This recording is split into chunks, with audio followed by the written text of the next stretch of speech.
Presiden Joko Widodo akan berkunjung ke Washington DC, Amerika Serikat, November ini. Dalam lawatannya, Presiden Jokowi akan bertemu dengan Presiden Amerika Serikat Joe Biden dan menghadiri konferensi tingkat tinggi kerjasama ekonomi Asia Pasifik atau APEC.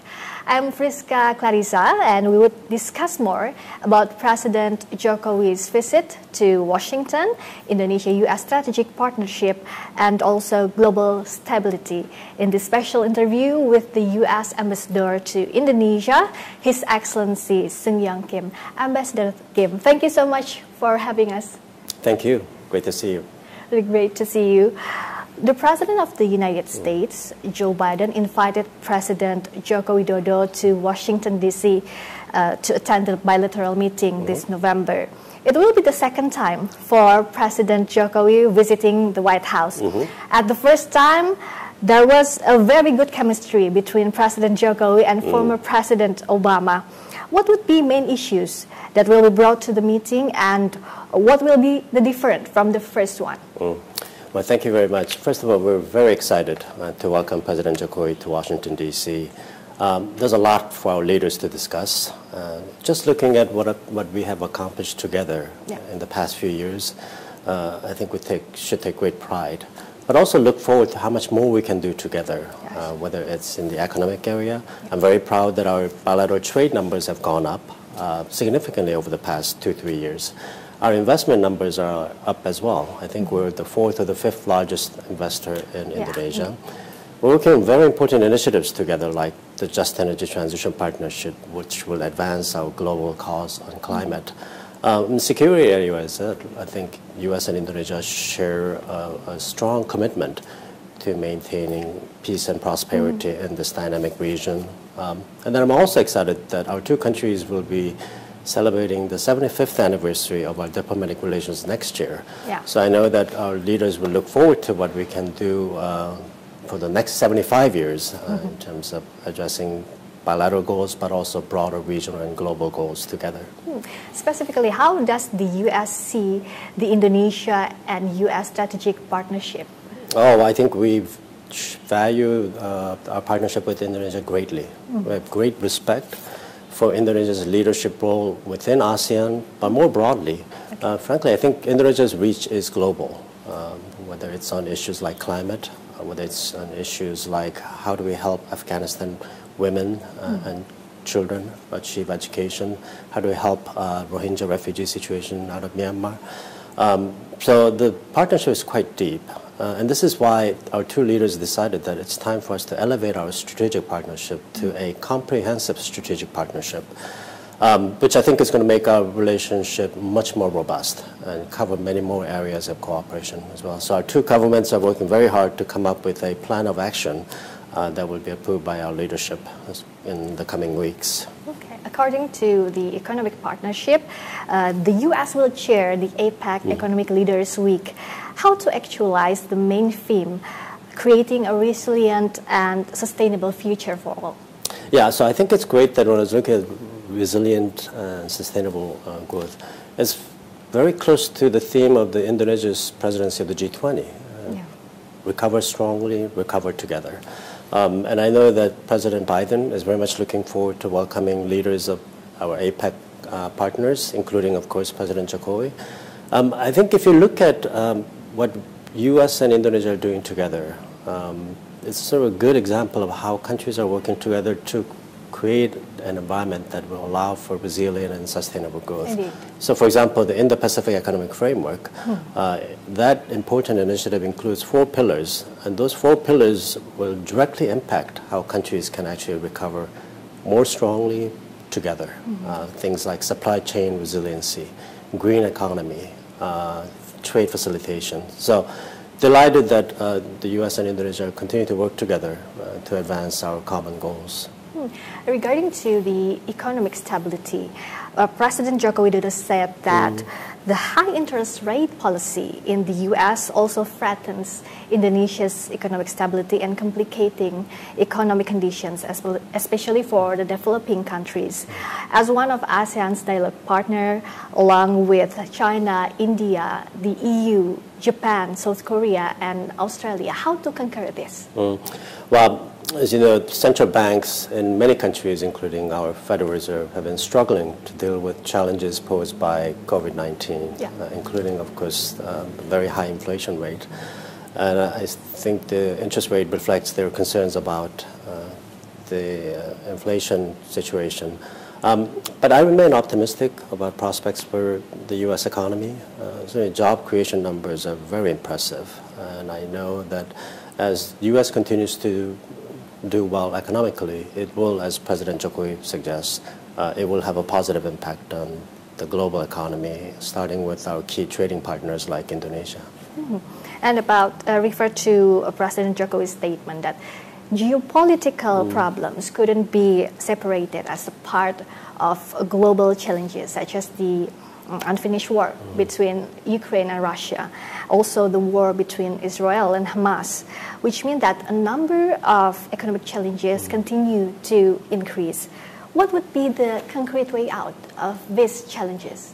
Yeah, so I mean, we are together facing some enormous challenges, very complicated challenges that are difficult to solve by any single country. And this is why the U.S. is intensifying its dialogue, cooperation, and partnership bilaterally with key partners like Indonesia, but also in different multilateral contexts. As you know, we have the Quad, we have AUKUS, and within the ASEAN, I mean, we are an important partner to ASEAN. Because we believe that these challenges require cooperation. And so we will continue to work closely with our partners to make sure that we're dealing with these challenges effectively. I should add that one way to get out of these difficult challenges is for countries to start behaving better, for countries to respect international law and cease unlawful activities in violation of other countries' sovereignty and rights. According to this global stability challenges, Indonesia, through the OIC and in front of the United Nations, urged the realization of an immediate ceasefire in Gaza to stop more civilians' casualties. And recently, President Joko Widodo emphasized that Indonesia is extremely angry and strongly condemns Israel's random attacks against civilians and civilians' facilities in Gaza. Due to the humanitarian issues and rights, how does the U.S. see this, and what will be the solution to bring back peace, to stop the war, and save the innocent civilians? Yeah, first of all, let me say we're deeply concerned about the humanitarian crisis in Gaza. Yeah. President Biden, Secretary Blinken, and others have spoken about this in great detail. Deeply concerned about the well-being of the Palestinian people. And this is why we're working so hard with Israel, with Egypt, with relevant UN agencies and other partners to try to facilitate a sustainable flow of humanitarian assistance to the Palestinian people in need in Gaza. And that effort will continue. I should note that the U.S. has long been the largest donor to the Palestinian people, and that will continue as well. That said, I think we can agree that terrorism is unacceptable, and we should condemn terrorism when it happens. In regards to any type of pause, I would refer you to what President Biden said just recently about the importance of thinking about humanitarian pauses to allow for the flow of humanitarian assistance. So it will be possible to do? Well, I think we're going to do everything possible to help the Palestinian people in Gaza to make sure that they receive the humanitarian assistance they need, and that the humanitarian assistance that we're sending is not diverted to Hamas. And so it's a complicated situation, as you know, so we'll have to work very closely with our partners there, including Egypt, Israel, and UN agencies, to make sure that the assistance is going to the people who need it. So still the priority is for the civilians in Gaza? Yes, absolutely, yes. You know that Indonesia's government stands with Palestine alongside with the support from Indonesian people through several rallies and demonstrations in Indonesia. As the U.S. ambassador, how would you explain this situation to the President of the United States? So I think one of the great things about Indonesia is that it's a democracy. People have a right to speak their concerns. People have a right to gather and hold protests. So my office actually overlooks the area where they have been holding protests, and I've been impressed by just how orderly and peaceful these demonstrations have been, and I appreciate cooperation that we're getting from the Indonesian law enforcement agencies here. But, you know, people have a right to speak and share their concerns publicly, and I respect their right. Mm-hmm. And how does the U.S. see the strategic role that Indonesia could take part to encourage global stability in hands of President Biden and President Joko Widodo's administration's relation? Yeah. So one of the reasons why it's been such a privilege for me to serve as the U.S. ambassador to Indonesia for the past 3 years is that our two countries share a lot. We have a strong commitment to democracy, have a strong commitment to tolerance, diversity, and for the rule of law.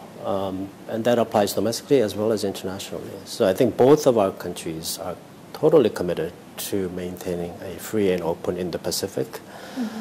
We also have tremendous respect for ASEAN centrality.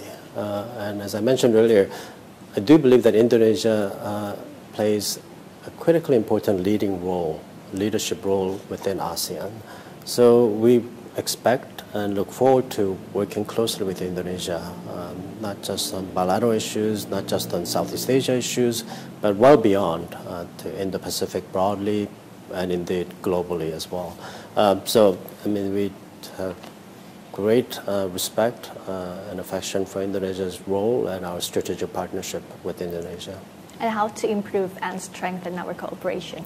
Well, I think both sides have to work hard to expand and deepen areas of cooperation. We're doing okay, but I know that we can do more. So, for example, our trade figures, as I mentioned, our bilateral trade is going up, which is good.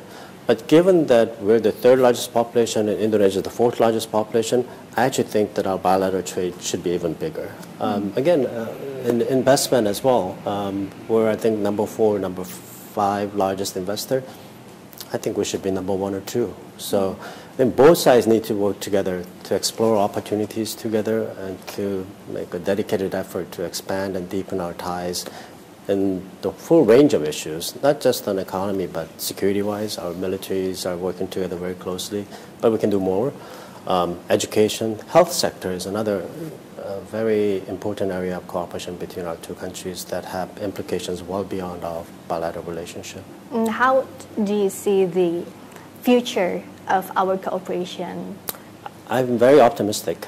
I really do think, you know, it's true, while we may not agree on every single policy issue, I think we do have that shared commitment to important values and principles. And there's also a shared interest in expanding our relationship. And this is why we're elevating our strategic partnership to a comprehensive strategic partnership. So I think the potential is enormous. The commitment is there. So I'm very optimistic about prospects. And the last one, this is the political year in Indonesia. How do you see this? Oh, it's fascinating. I think it's always exciting to watch democracy in action, and Indonesia is certainly a very vibrant democracy. I mean, I've been following the news very closely and look forward to seeing the result of the election next year. So, and hope everything is getting better. Also, our cooperation, Indonesia and U.S. cooperation. Thank you so much for your time.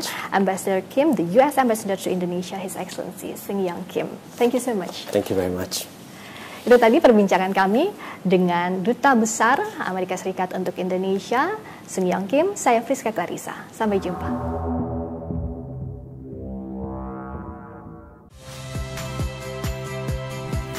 Saya Harjuno Pramendito.